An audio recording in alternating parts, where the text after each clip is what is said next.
Assalamualaikum warahmatullahi wabarakatuh. Apa kabar rekan honorer se-Indonesia?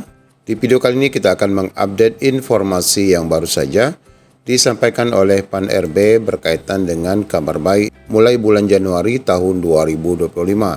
Ya, edaran ini baru saja diterbitkan per 12 Desember 2024. Bagaimana info lengkapnya? Ikuti video ini sampai selesai.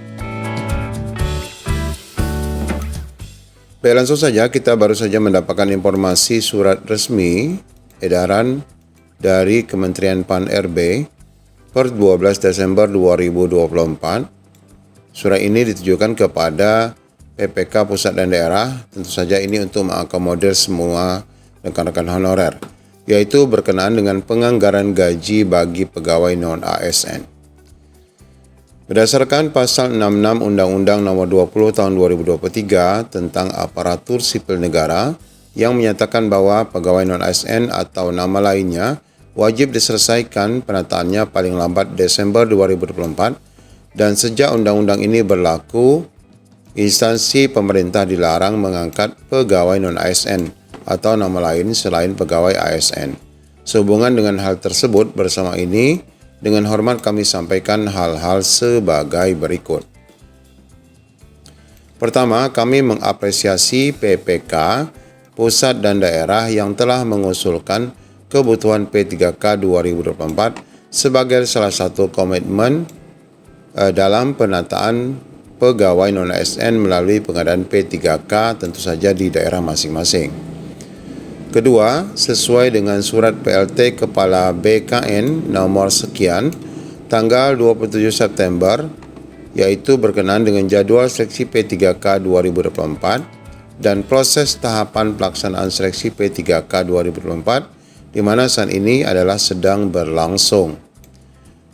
Tiga, berdasarkan evaluasi pelaksanaan seleksi P3K tahap 1, penataan dan penyelesaian pegawai non-ASN ini belum berjalan dengan optimal.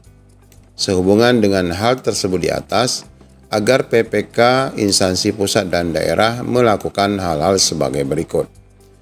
Pertama, tetap menganggarkan gaji bagi pegawai non-ASN yang sedang mengikuti proses seleksi hingga diangkat menjadi ASN. Nah, ini ya kabar baik sekali ya. Artinya kita tidak akan putus gaji sampai kita diangkat menjadi ASN.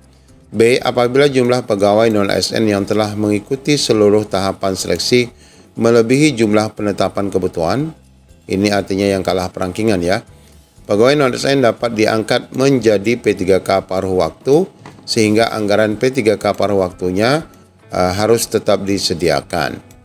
Bagi tenaga non-ASN sebagaimana dimaksud pada angka 4, huruf B, yang ini ya, yang paruh waktu, penganggarannya disediakan di luar belanja pegawai. Nah, berarti sekarang ada kelonggaran, belanja pegawai yang tidak boleh lebih dari 30% itu sudah melewati batas, karena memang penganggaran ini dianggarkan di luar dari batas anggaran itu. Demikian penjelasan ini disampaikan untuk ditindaklanjuti sebagaimana mestinya disampaikan oleh Menpan RB Rini Widiantini. Ini kabar baik ya untuk rekan-rekan semua honorer, bahwa tidak perlu khawatir bahwa gaji rekan-rekan nanti sebelum diangkat menjadi ASN P3K tetap akan dibayarkan oleh pemerintah daerah. Nah, informasi lainnya Bapak Ibu, dari tempat lokasi CAT BKN, banyak honorer yang meraih skor tes P3K di atas 500. Semoga lulus semua. Ya, tentu saja ini akan lulus sesuai dengan perangkingan dan sesuai dengan formasi ya. Jumlah guru SD dan SMP di Kabupaten Garut, Jawa Barat yang mengikuti seleksi P3K mencapai 2.500 orang. Adapun jumlah formasinya hanya 600 orang. Disdik Kabupaten Garut menyampaikan jumlah tersebut belum termasuk tenaga tendik. Kita Pemkab Garut ada sekitar paling banyak 4.500 peserta P3K dari disdik. Gurunya 2.500. Kependidikannya 2.000. Untuk guru kuotanya 600 dan untuk tenaga kependidikan 174. Kata Kepala Dinas Pendidikan Garut ya. Artinya ini formasi masih kurang. Dia menjelaskan pemerintah membuka perekrutan P3K berbagai formasi dengan kuota tersedia secara keseluruhan hanya 1.600 orang di lingkup Pemkab Garut. Termasuk dalamnya adalah kuota guru. Seluruh peserta yang mengikuti seleksi P3K katanya sudah melewati tahapan persyaratan administrasi, kemudian tahap berikutnya mengikuti seleksi CATBKN.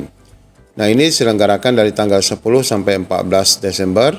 Jadi distrik pun datang tidak hari ini saja, tapi tersebar di hari itu. Dia mengungkapkan hasil laporan panitia penyelenggara P3K bahwa di kalangan rekan-rekan honorer ini banyak mendapatkan nilai yang besar dengan skor di atas 500. Ya, tentu saja ya. Dari total nilai teknis saja itu 450, tentu ditambah dengan manajerial sosial kultural yang apabila di atas 500 itu sudah dikatakan baik ya. Angka tersebut kata dia termasuk nilai tinggi ya, sekaligus menunjukkan bahwa kalangan guru honorer memiliki kemampuan untuk menjawab setiap soal sehingga memiliki harapan lulus. Mudah-mudahan pada lulus semua ya, alhamdulillah kata panitia. Banyak yang meraih skor 500 ke atas katanya. Terkait jumlah ideal guru di Garut katanya dinilai masih kurang. Sebelumnya sudah diangkat menjadi ASN dan P3K sebanyak 5.000. Dari angka tersebut masih membutuhkan sekitar 4.000 guru. Kita masih memerlukan hampir 4.000 guru. Ideal untuk kita, cuma ya kemampuan daerah kan seperti ini. Asisten pemerintah Kesra Garut menyampaikan bahwa seleksi P3K dilaksanakan di FAT Building Center Tasikmalaya dan berjalan lancar. Dia menyebutkan bahwa peserta yang mengikuti sebanyak 6.343 pelamar untuk memperebutkan formasi 1.600 orang tenaga kependidikan, guru dan teknis serta kesehatan. Seluruh untuk Kabupaten Garut sesuai dengan seleksi administrasi 6.343 orang ini dari semua SKPD ya. Itu untuk Garut ya. Adapun untuk formasi, sekali lagi untuk formasinya adalah 1.600. Ya, demikian rekan-rekan, proses pelaksanaan seleksi memang saat ini sudah memasuki hari ke berapa nih? Hari ke-12 ya, lebih kurang ya. Di tanggal 13 Desember 2024. Tentu saja rekan-rekan yang tidak ada pesaing, maka berapapun nilai rekan-rekan semua akan tetap ditetapkan menjadi ASN P3K. Namun bagi rekan-rekan yang formasinya ada pesaing, tentunya nanti akan di-ranking terlebih dahulu dan rekan-rekan yang tertinggilah yang akan mendapatkan formasi full time pada formasi yang dibuka. Demikian informasi yang dapat kami sampaikan. Assalamualaikum warahmatullahi wabarakatuh.